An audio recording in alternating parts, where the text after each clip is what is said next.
everybody. I'm sitting today here with Buttimer in the Liceu in Barcelona. Buttimer is Emeritus Professor of Geography at the University College in Dublin. She has done pioneering research in the field, in many fields, but particularly in the field of social geography with an impressive publication record.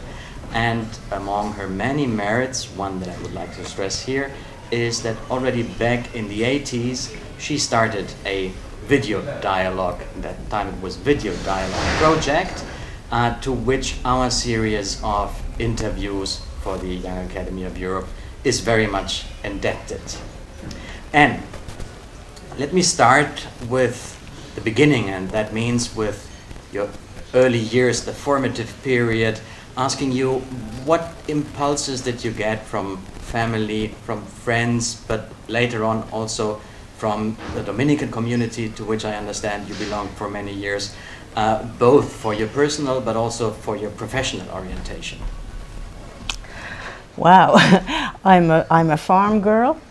I did a lot of work on the farm, and I think the farming experience was very important.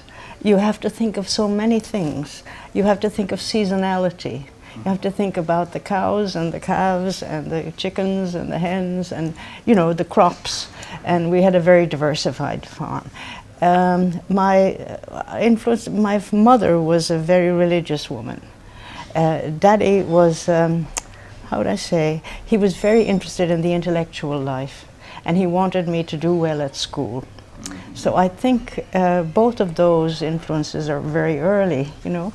Then I went to school. I was sent to school far too early, and I was always 2 years younger than the people in my class, which meant they persecuted me.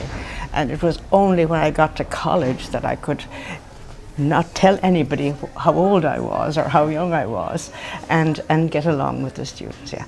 So I think the inspiration to do mathematics and Latin was my rebellious type, because only boys did that. And I wanted to be excellent in first-class honors Latin and first-class honors mathematics. But I got tired of the clergy, and I got tired of the engineers, so I went to geography for fun. And we had a marvelous geography teacher. So these are some of the early influences, I think. Okay, yeah. Thank you. Oh, you want to talk about the Dominican? Well, yes, the thing is, I read about Mother Teresa, and she was a geography teacher in Calcutta. And I was a 21-year-old, and I thought, no, I'm strong and able to do things. I want to go to India and work with Mother Teresa. And my parents said, ooh, you'll die of snake bite or something. Why don't you go where your older sister is? And that is in North America. And she was a Dominican. And we were all anti-American at the time. It was the time of the Aswan Dam and all that. But I said, okay, if I go to India, the cross would be perhaps the physical environment. If I go to America, it'll be the social environment. I went anyway, and I'm so happy I did. You know, these were wonderful years. Okay, yeah. Mobility actually, if I see it correctly, is an ingredient that goes like a leitmotif through all of your life. You just mentioned that you went to join the Dominican University of Washington, and then had positions in Canada, but also in Europe in different places. And I wonder, and even today, if I'm not wrong, you're more on the road than probably at home. Yeah. What was mobility 50 years ago, if I may say so? It's still a challenge for young researchers, and not only young researchers, yes. But what was it like, and what associations you have, or perceptions you have of the places where you have been? Okay. Well, you see, in Seattle, I was the only one with any background in geography, and there was a program called Sister Formation, where they wanted every young nun to have her complete degrees before they were ever sent out to teach. And there were streamlined courses with a capstone course for each of the streams. And there was social geography, it was supposed to be the capstone course for the social science sequence. So that's why I went to Seattle, to the University of Washington, to get a PhD. What was going on there, I didn't quite appreciate. It was very much the quantitative, logical, positivist, spatial analysis. It had lost what I felt was the soul of geography, which is the way people relate to the environment. And that was dropped because of environmental determinism and all kinds of Nazi associations, that it was rejected completely. And everybody wanted to be a spatial analyst, which meant physical geography and human geography were separated. We lost the environment and we lost history. So I did my work with good help from Chicago on social geography in the European schools, Austria, Belgium, Netherlands, Sweden, France, and I produced all this stuff that nobody in the department knew about. So, and then I had lost a lot of weight, and my superiors decided that I should be pulled out of graduate study. Don't go before you've done your preliminary examinations, because at least we can list you as a doctoral candidate. If you don't do that, we'll have to start from scratch when you get back. So I did my examination, and I gave a lecture to the board on social geography in these various European countries. And I took these chapters to my advisor, and he says, "My God, you've clicked. You have a thesis here." And then I was allowed to have 3 more months to get it into a thesis, and that's how I got my PhD. It was, you know, very much scrambling to fit it into the time that I was allowed, you know. But I've concentrated on the French tradition. But okay, mobility, it was difficult. It was difficult. Going to Belgium, I knew French very well, but Belgian French isn't French, you know. And then I had to learn Flemish, because Louvain, the university where I was, is in the northern part of the country. But I learned Dutch, and that was fine. It was really, but existentialism and phenomenology were fields I had no contact with before that. Everything was logical positivist. But I had marvelous teachers. I read everything that I was suggested, and so that's what I brought back to my geography. I said, instead of looking at things as observers from on high and describing them in cartographic or other graphic language, let's talk to people on the street, you know, and see how they experience their environments. So my very first project was in Glasgow, looking at how working class families from the slums experience the shift to high-rise living. And that operational model, analytical model that I developed, was used in hundreds of theses after that. It was an operational model of social space, and it's still used as a way of understanding how people experience mobility from one place to another, and identity. I don't know if that answers your question. Yes, thank you. Yeah. You just mentioned phenomenology and existentialism before. You briefly mentioned your interest in Latin.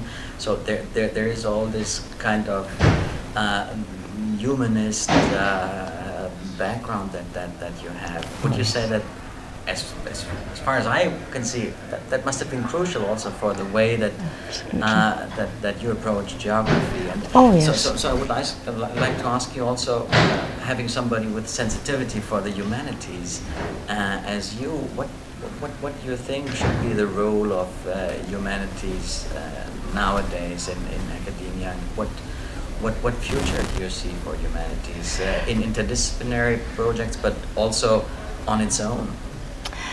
Yes, it's very hard to speak about the humanities without remembering the humanists, the people from the humanities that I have met, some of whom it was easy to make contact, but some of it was not easy, you know, because there are people in the humanities that have no time for social science, you know, and so there have been difficulties.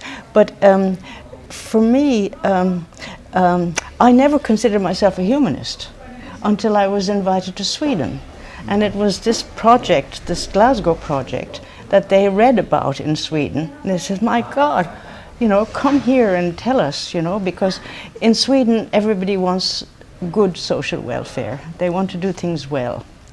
They are benign social engineers, of course.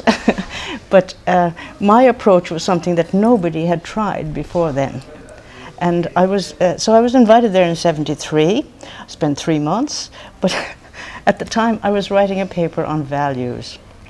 And when Torsten Hegerstrand, who was the great big name in quantitative spatial analysis, he read this thing and he said, this is a revolutionary document, and he translated it to Swedish. And he said, you must come back, you know, and teach us more about this humanist tradition.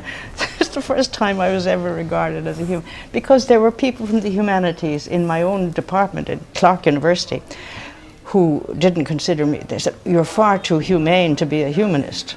You know, that was the remark. Anyway, so then I was back as a Fulbright professor in '76, and we had this big seminar series that I organized on various themes about nature, space, and time, knowledge and human experience. It was really to emphasize the question of knowledge and human experience. And we had meetings for 4 hours every Thursday. And we had 15 different disciplines that came. And then they said to me, my God, your ideas are so integrative. You know, you think integratively about things. You know, why don't you come back? And then they invited me back as a professor on the integration of knowledge. Yeah. So I don't know if this is, or the humanities. Yes, the humanities. I'm worried about the postmodernist literary critics who turn everything into relativists. And you see, for a geographer, it is really difficult, because what we're dealing with now globally are situations where multinational corporations are taking over forests, natural resources from native peoples all over the world. And somebody asks the question, you know, who has the right to these minerals? Who has the right to these forests? And these postmodernists say it all depends on your point of view. I think this is a relativism that is completely, to me, unacceptable. I think we have to deal with not only the historical, but also the moral aspects of who has access to what resources. And to say everything is relativistic is, to my mind, irresponsible. So those are the people from the humanities that I have difficulty with. But there are people in the humanities who, with me, help to understand the cultures of places, literature, art, music. These are insights into the cultures of a people. So the geographies of places can be so much illustrated by these inputs from the humanities. So I'm very fond of those people. I would like to raise a question which I'm not sure whether I can phrase it in a comprehensive manner, but particularly after what you described, the humanist approach of your work to geography, I sometimes wonder, and I do in your case, whether these approaches, whether they are something unique, which has to do very much with the biography of the researcher involved, or whether you would say that what you have done could be or could become a model or a school, or would you say this is it reproducible in a certain sense, or would you say this is a very personal, which does not mean subjective, but a very personal approach, which is not that easy to repeat, because there come so many also biographical motives together that it remains unique in a certain way? I think this is totally reproducible. You see, the thing in Sweden, they wanted a project on the integration of knowledge. And as good, benign social engineers, their approach was to say, okay, we will design all grantsmanship so that it only supplies money to people who are already in an interdisciplinary way. And in fact, they invented colleges that were completely interdisciplinary, like in Linköping and Karlstad and so on. And I said, okay, that is a top-down, benign social engineering. And there was a very strong feeling of being against specialization. They really felt that the specialization of research was fragmenting knowledge. It was also fragmenting the input of knowledge to sectoral planning, and especially in Sweden. So I said, okay, no, look, I believe specialization is good. It's here with us, and it has positive feelings. Let's find out what could be the potential common denominators for communication among specialists, okay? And it was this, and mutual understanding. What could be the pillars, the bases for mutual understanding? And you see, this was what I had done in the seminar, you know, and we put on, right after that, a workshop on creativity and environment with 60 retired and senior scholars. And I gave them an exercise book on, you know, what was it that was conducive to creativity in Europe? Who were the people that were the most important? What were the ideas that were most important? And what conversation is still unfinished for you? Write down the dialogue with the person with whom you have an unfinished conversation. And I also gave them a take-home exercise, which said, when you have a big job to do, where do you go? Why there? And that was the most insightful of all, you know, places. Places, for some, it was running in the woods. For others, it was a window overlooking the sea, etc., etc. Anyway. But nobody went to the office, or did some say in the yes, office? Yes, some did, yes. Some said they had an office and it had to be in a special corner where they had two windows, you know. But no, but the point was, what people found interesting in the seminar and in the workshop was telling their own stories. And so I said, why don't we build on this and interview people about their career histories? And that's the origin of the Dialogue Project. And they have been so effective in certain realms. You know, in interviews shown, for example, on health. I had one who was a big builder of lazarettes, that's huge hospitals, specialized hospitals. Another who was a social medic, another who was a GP, another who had been to Africa as a SIDA expert. And showing this to nurses, surgeons, you know, GPs, the people who never talked to each other within the health sector, they all knew the old henchmen, you see. So that was a basis for them to discuss what's important, at what scale should we be doing things, you know, etc. How would we do things better, etc. So, and then also in teaching the history of ideas, I assign one of these interview people to each student, and each student has to read the 10 most important items of that person's work, look at the social context in which that work was produced, and then say, what are you going to do for your career? So for students, it's a bridge to another generation and the time of another generation. So I think it is conducive toward integrating intergenerational communication, integrating the physical sciences and the human sciences, and I have books written on what could be the bases. I don't know if you want me to go into that, but the bases of potential communication among experts. Do you want me to go into that? No, but you just take something okay. which you said, bridging generations. Yes. Since 2012, you are the vice president of the Academia Europea. Yes. And since this interview series is directed particularly, not exclusively, to young researchers, I would like to ask you to reflect a little bit or to comment on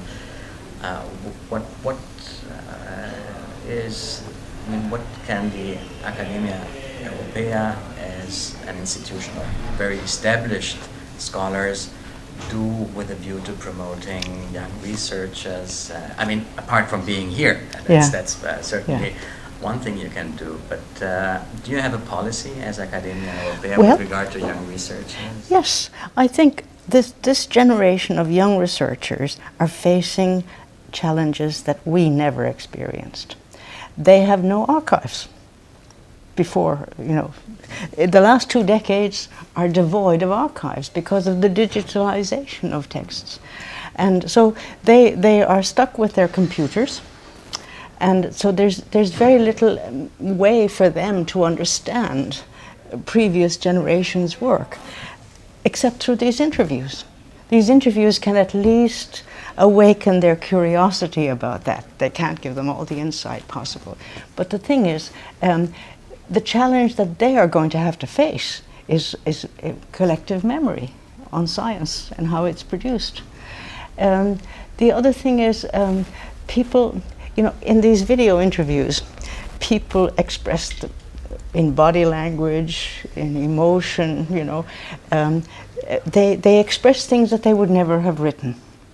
So my feeling is this: Academia Europaea consists primarily of emeriti, and many of the emeriti want to contribute something, and they are rarely given an idea of what it is exactly that they could contribute, but there isn't a single one of them that couldn't contribute insights from their own career experiences. Nobody else is doing it. So that's one aspect, at least, and but I can tell you that I've taught courses on the history of science, history and philosophy of science, for many years, and for the student to feel like he can walk through the career journey of somebody of a previous generation, it's such an eye-opener for them about their own potential career experiences. Collective memory is one of the challenges that young generation faces. Yeah. But if we break it down to the more day-to-day challenges that young researchers face, what are your recommendations and opinions about publish or perish, about having funding IDs, if you have no project with money then you're nobody? I mean, these are worries and concerns that young researchers have. Yes. Should they? I mean, they cannot simply not embark on this because somehow you have to go with the stream. But what would your recommendation be between resistance and participation? Because it doesn't work otherwise. I know. Get off your bloody screen. I think students today, at least in our university, they spend most of their lives on screen. And so there is very little dialogue. And if you look at the history of science, most innovations occur through dialogue. These individuals, when they get examinations, they don't know how to write anymore. And so I think the tyranny of the screen is something that they have to become aware of. And even though there's a lot of interaction digitally, through the screen, which is marvelous, they have to know what they're looking for before they search. But most of the innovations, creativity occurs from things that you were not looking for. It happens through dialogue and through, solipsistic, browsing. So I think that's one thing. The social interaction aspect, I very worry about my students at the moment. They're very competent with the screen. They can do anything they like as long as they know what they're looking for. But to be open to fresh ideas and to sharing thoughts across disciplinary boundaries, this is what the screen prevents. So that would be my one advice to students, to find ways of being able to sit around a table and dialogue. Even with their things in front of them, that's okay, but just so there's communication, I think. It needs to have time. Yeah. Needs to have time and not to be chasing one fellowship after the other. I mean, with all these short-term solutions. That's the other thing that's so... Would you say that you had more time? I doubted that you had more time. But what was different? I mean, you did it, no? And so yeah. Well, I'm worried about these postdoc 2-year and 3-year and 4-year. Sometimes I worry about a good number of very qualified people that, of course, are the best candidates for these multi-year postdocs. but it isn't a good career thing. Would a European career path be a solution, or do you think this is something that countries can handle in their own way, each for them? I don't know. Do you believe in a? yeah. You believe in a more global solution, or you think it's? I don't really. I haven't thought it through because I don't have that experience. I've had so many different places where I've worked. I've been a visiting professor in Texas, in the Sorbonne, in Scotland, you know, in Belgium. But I never abandoned my main position, which was Clark University at the time, and then later it was Sweden, then it was Ottawa. But I don't know what advice actually to give, because policies change all the time given ministries and so on. What I'd like academia to do is to be more tightly in touch with national academies, because national academies, I think, also are worried about changing ministry policies. And we had this very successful connection with the Austrian Academy, Academia Europaea. With the Austrian Academy, we've put on a series of workshops on Turkey and Europe. Yeah. And it's been very successful because it has opened the Austrian Academy's eyes to what Academia Europaea can do. But I think also in the Irish and the Dutch, we've had meetings of academia members with the local. So I'm not sure I've answered your question. But well, I mean, it was a difficult question, so you don't have. We're just chatting about your experiences and perceptions. You don't have to give the solution to problems that nobody else could solve so far. But particularly given your international background, which you mentioned, I was interested in just knowing whether you see one more global solution. In the end, you returned to Ireland, right? Is this sense of belonging, or? I've always wanted to go back to Ireland, but I wanted to go back to Cork. Dublin is a bit of a foreign country, you know. You didn't make it. No, but the thing was, and this I think is a global issue. I thought I'd be welcome. I was sure that I had something to bring back to my own country from all my experiences. I was totally wrong. I was completely unwelcome because the people in the department had been there for 20 years and they were sure that it would be one of them that would be chosen as professor. The queue. It blocked me out of all the required courses. They were nasty. Oh, it was well, my dear husband helped me through this. He said, you have to understand where they're coming from. And but you know, this happens to people who come from Africa and Asia to get PhDs in England or America. When they go back home, they are not welcome. So I think this is a global problem. Should we be inviting people from African countries and, you know, women from different places if there is no place back home for them? Because in a way, all the people I've ever supervised from Africa and Asia, I encourage them to go back home, you know, but it's a situation that I have experienced myself, and this is a big issue on mobility. And that's one of the things we're going to do for Cardiff. Mobility of academics, both teachers and students. What are the implications, you know, for the future of these people when they move from one place to another? It's a question I don't have an answer for, because I didn't have an answer for myself on why I was so unwelcome.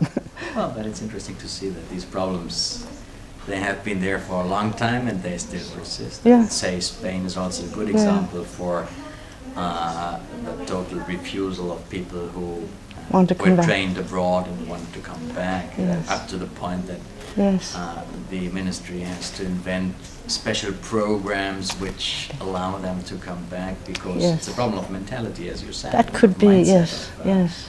of people who are not so mobile and who are blocking those who Yes. Yeah. are more Yeah, yeah. active in that But this is also the important role of the international scientific organization involved.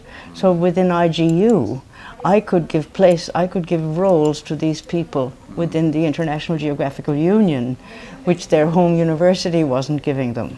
And that gave them a sense of, oh, at least I'm contributing to some commission or some section, you know. And yeah, so there's a role for the international scientific organizations here. This is why I want us to have connections with ICSU. Yeah. It's a good point, because there are more players in the game as Absolutely. we sometimes Yes. tend to think, and they could play Yeah. a more prominent role. Yeah. I don't know whether you want to give, you have already been giving advice, quite a lot of advice, but if you want to give some more personal message to our audience and young researchers concerning encouragement, Yeah. encouragement after all the obstacles that we have Yeah. mentioned. When students ask me for advice, I quote Thomas Aquinas. And Thomas Aquinas said, if the issue is between your head and your heart, follow your heart. I think it's very important that there be an emotional involvement with the subject. And then, you know, your head will follow. But if you're steered primarily by the cerebral, you know, it won't last. Like, so I think follow your heart. Like Pascal, no? Hmm? Like Pascal, the heart has its reasons, which reason does not know. Exactly, exactly. Well, and thank you very much for this nice conversation that we had, and we, I think, will look forward to following your research and Thank you.